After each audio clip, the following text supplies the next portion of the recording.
ഞാൻ വെറുതെ ഇരുന്ന് തള്ളുകയല്ല കേസ്.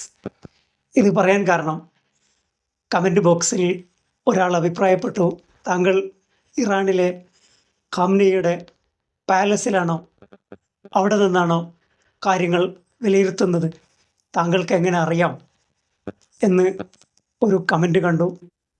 പല കാര്യങ്ങളെക്കുറിച്ചും നമ്മൾ വിലയിരുത്തുന്നത് മിഡിൽ ഈസ്റ്റ് രാഷ്ട്രീയത്തെപ്പറ്റി, ഇറാൻ്റെ പൊതുവായ രാഷ്ട്രീയത്തെപ്പറ്റി, ഇറാൻ്റെ സാഹിത്യ സംസ്കാര പാരമ്പര്യത്തെക്കുറിച്ച് ഒക്കെ ചെറിയ രീതിയിൽ ധാരണയുള്ളത് കൊണ്ടാണ് ഇറാൻ സംഘർഷത്തെപ്പറ്റിയുള്ള, ഇറാൻ രാഷ്ട്രീയത്തെക്കുറിച്ചുള്ള, പൊതുവായ മിഡിൽ ഈസ്റ്റ് രാഷ്ട്രീയത്തെക്കുറിച്ചുള്ള കാഴ്ചപ്പാടുകളുടെയും വായനയുടെയും വിലയിരുത്തലിൻ്റെയും അന്വേഷണത്തിൻ്റെയും ഭാഗമായിട്ടാണ് പല കാര്യങ്ങളും പറയുന്നത്. ഒന്നുകൂടി ഞാൻ വ്യക്തമാക്കാം. പേർഷ്യൻ ഭാഷ ഉൾപ്പെടെയുള്ള പല കാര്യങ്ങളെപ്പറ്റിയും ഉള്ള ധാരണയുടെയും പരിചയത്തിൻ്റെയും അടിസ്ഥാനത്തിലാണ് പല കാര്യങ്ങളും പറയുന്നത്. കഴിഞ്ഞ ഒരു വീഡിയോയിൽ ഇറാൻ ഗൾഫിലെ ഡിസാലിനേഷൻ സെൻറ്ററുകളെ അഥവാ കുടിവെള്ള ശേഖരങ്ങളെ, കടൽ വെള്ളം ശുദ്ധീകരിച്ച് കുടിവെള്ളം ഉപയോഗിക്കുന്ന GCCയുടെ പ്ലാന്റുകളെ ലക്ഷ്യമിടും, അത് ഇറാൻ്റെ ഒരു സ്ട്രാറ്റജിയാണ് എന്ന് പറഞ്ഞിരുന്നു.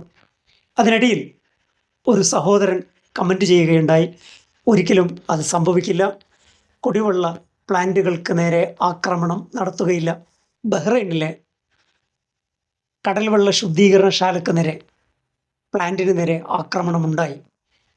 GCC രാജ്യങ്ങളിലെ 60% ആളുകളും ഉപയോഗിക്കുന്നത് കടൽ വെള്ളം ശുദ്ധീകരിച്ച വെള്ളമാണ്. അവിടെയുള്ള വെള്ളം കൊണ്ടുപോകുന്ന ടാങ്കറിൻ്റെ മുകളിൽ മാവുൻ സ്വാലിഹത്തുല്ലിഷോൺ ഡ്രിങ്കിങ് വാട്ടർ എഴുതി വെച്ചത് കാണാം. അത് ശുദ്ധീകരണശാലയിൽ നിന്ന് കൊണ്ടുപോകുന്ന വെള്ളമാണ്. മില്യൺ കണക്കിന് ആളുകൾ താമസിക്കുന്ന റിയാദിൽ വെള്ള ശുദ്ധീകരണശാലക്ക് നേരെ ആക്രമണമുണ്ടായാൽ 15 ദിവസത്തിനുള്ളിൽ റിയാദ് നഗരം വെള്ളമില്ലാത്ത ഒരു പട്ടണമായി മാറും. യുദ്ധത്തിൻ്റെ കെടുതികളെക്കുറിച്ച് അല്ലെങ്കിൽ അതിൻ്റെ വരും വരായികളെക്കുറിച്ച് ആ യുദ്ധത്തിൻ്റെ രാഷ്ട്രീയത്തിൽ നിന്നും മനസ്സിലാക്കുന്ന കാര്യങ്ങളാണ്. ചിലർ പറയുന്നു, താങ്കൾ എന്തിനാണ് ഭീതി പരത്തുന്നത്? സത്യത്തിൽ യുദ്ധം ഭീതി പരത്തുന്നതാണ്. യുദ്ധം മാനവരാശിക്ക് എതിരാണ്.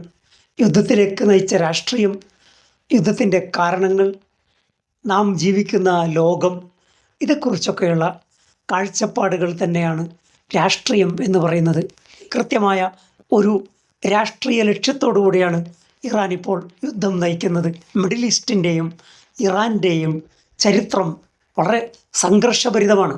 ഇറാനുമായി അതിർത്തി പങ്കിടുന്ന രാജ്യങ്ങൾ തമ്മിൽ അബു മൂസ ഉൾപ്പെടെയുള്ള ദ്വീപുകളെപ്പറ്റി വലിയ തർക്കങ്ങൾ, ഡിസ്കോഴ്സുകൾ അവിടെ നിലവിലുണ്ട്. അമേരിക്ക മിഡിൽ ഈസ്റ്റ് രാജ്യങ്ങളെ മുഴുവനും കൂടെ നിർത്തിയത് ഇറാനെ ഭയപ്പെടുത്തിക്കൊണ്ടാണ്. എന്നാൽ ആ ഭയപ്പെട്ടതെന്തോ അത് സംഭവിക്കാൻ പോവുകയാണ്.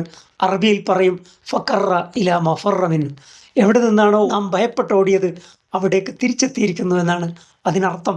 ഇറാനെ ഭയപ്പെട്ടുകൊണ്ടാണ് അമേരിക്കയെ പുൽകിയതെങ്കിൽ ആ ഇറാൻ വീണ്ടും മിഡിൽ ഈസ്റ്റിലേക്ക് തിരിച്ചു വരികയാണ്. യുദ്ധത്തോടുകൂടി അമേരിക്കൻ സാന്നിധ്യം മിഡിൽ ഈസ്റ്റിൽ നിന്ന് പാടെ ഒഴിവാക്കുക. ഇറാൻ അവിടെ ആധിപത്യം സ്ഥാപിക്കും. ഇതായിരുന്നു മിഡിൽ ഈസ്റ്റ് ഭയന്നത്. ആ ഭയന്നത് സംഭവിക്കാൻ പോവുകയാണ്. അബ്ബാസ് അറാക്ചി NBC ചാനലുമായി കഴിഞ്ഞ ദിവസം ദീർഘമായ ഇൻ്റർവ്യൂ നടത്തുകയുണ്ടായി. അമേരിക്കൻ ജനത മുഴുവനും കാണുന്ന പ്രോഗ്രാമാണ്. ഞങ്ങൾ ഇനി സീസ് ഫയറിനില്ല, ഈ പ്രശ്നത്തിന് സമ്പൂർണമായ പരിഹാരമുണ്ടാകുന്നത് വരെ സീസ് ഫയറില്ല. ഇത് ആരാണോ സീസ് ഫയർ ആവശ്യപ്പെടുന്നത് അവർക്കാണ് പ്രശ്നങ്ങളുള്ളത്. ആരാണോ സീസ് ഫയർ നടത്തില്ല എന്ന് പറയുന്നത് അവർക്ക് പ്രശ്നങ്ങൾ താരതമ്യേന കുറവായിരിക്കും. ടെഹ്റാനിലും മറ്റു സ്ഥലങ്ങളിലും ഭീകരമായ ആക്രമണങ്ങൾ നടക്കുന്നുണ്ട്. യഥാർത്ഥത്തിൽ യുദ്ധത്തിൽ ആദ്യം കൊല്ലപ്പെടുക സത്യമായിരിക്കും. റൂത്താണ് ആദ്യത്തെ രക്തസാക്ഷി. അതുകൊണ്ട് സത്യം എന്താണ് എന്ന് കൃത്യമായി പറയാൻ യുദ്ധവേളകളിൽ നമുക്ക് സാധിക്കുകയില്ല. നിങ്ങളുടെ അഭിപ്രായങ്ങൾ രേഖപ്പെടുത്തുക. യുദ്ധത്തെക്കുറിച്ചുള്ള വിലയിരുത്തലുകൾ ഭീതി പടർത്തലല്ല.